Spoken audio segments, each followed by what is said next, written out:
Hello, Cancer, Sun, Moon, Rising, and Venus signs. Kamusta kayo? Sana po ay nasa mabuti kayong kalagayan. Welcome back po sa Star Tarot. Kung bago kayo dito, welcome din kayo. Thank you for your support.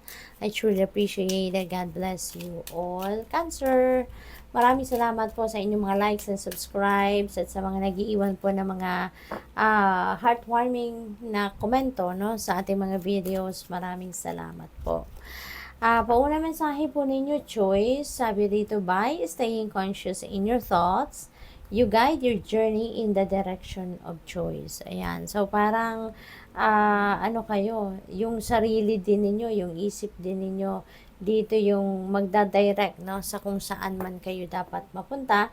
Kaya dapat, you are staying conscious, no, sa mga iniisip ninyo, dinidiskarte ninyo, yung ganon. Kasi lalo-lalo na, no, na hindi lang yung logical mind ninyo ang dapat na pairalin or paganahin ninyo at all times, kundi both sides of your brain, left and right, no, intuitive mind and your logical mind dapat lagi ninyong pinapagana, lalong-lalo na pagdating sa mga bagay na kailangan ninyong magdesisyon or kailangan ninyong pagdesisyonan para balanse lang, no? So, your next message is magnificence. Ayan. You are amazing, you are magnificent and unique, and most importantly, you are enough. Okay? Kaya wag na wag ninyong iisipin na hindi kayo magaling, na lesser kayo as a person compared sa ibang tao, no? Kasi lahat tayo good enough. Okay? Lagi ninyong alalahanin na we are all created equal. Lahat tayo may talents, lahat tayo may gifts, lahat tayo may skills na binigay ang Divine Universe sa atin. Ang nagkakaiba lang tayo, iba-iba yung timing natin. Iba-iba yung mga challenges na pinagdadaanan natin sa buhay. Iba-iba tayo ng mga taong nakakasalamuha, 'di ba? Kaya hindi ibig sabihin, no, na may pagkakaiba tayo, lesser ka na, no, of a person compared to other people. Kasi lahat tayo empowered, lahat tayo equipped, no, with all the resources na kailangan natin para tayo magtagumpay. Kaya wag ninyong maliitin ang inyong sarili. Okay? At wag ninyong ikukumpara ang sarili ninyo sa iba. Kasi imposibleng magkakaparehas tayo. 'Di ba? We are all unique. Yun ang dapat nating tatandaan lagi.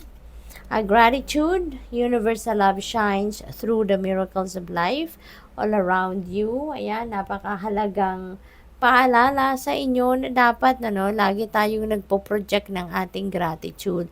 Lagi tayong dapat nagpapasalamat sa lahat ng mga biyaya, no, na binibigay sa atin ng Panginoon. Okay? Dapat lagi tayong grateful, thankful for everything, no? Maliit man o malaki, bongga man o simple lang, dapat lagi tayong nagpapasalamat. Okay?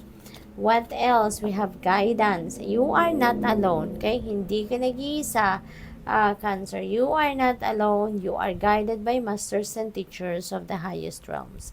Okay?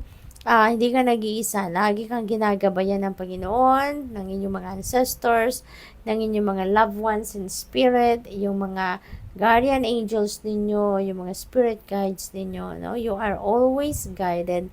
Kaya wag kayong mag-alala. Wala kang dapat na ikatakot, wala kang dapat na ipag-alala. Okay? So, what else?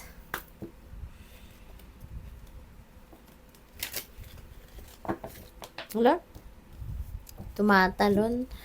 Ayan. So, tignan natin. Family. Wow. So, siguro, isa kayong family-oriented person, ano, Cancer. Probably, yung priority ninyo at all times is your family. Pwede rin na you have a happy family at this time, no? Kitang-kita naman, masaya sila, nagbabanding. So, siguro ngayon, ganun din kayo, no? Na masaya ang inyong pamilya sa ngayon, magkakasama, kompleto, at saka masaya ang samahan, 'di ba? At maaaring may reunion, ano, ang iba sa inyo rito, kaya napakaganda. Hesitation, ayan. So, ang iba siguro sa inyo rito, confused, maaaring nag-aalala, kasi siguro meron kayong kailangan pagdesisyonan ngayon. Maybe, naririnig ko may deadline eh. So, siguro baka related dito sa kung ano pa man, negosyo siguro, baka mayroong mga kontrata, or pwede rin na trabaho or career ninyo.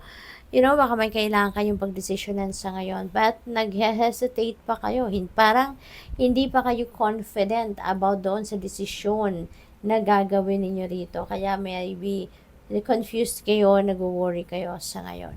So, mag-tune in kayo sa inyong intuition, Cancer. In that case, tune into your intuition and allow your intuition to be your guide, okay? Kasi with that, mapupunta talaga kayo sa tamang desisyon, okay? Hindi kayo papabayaan ng Panginoon.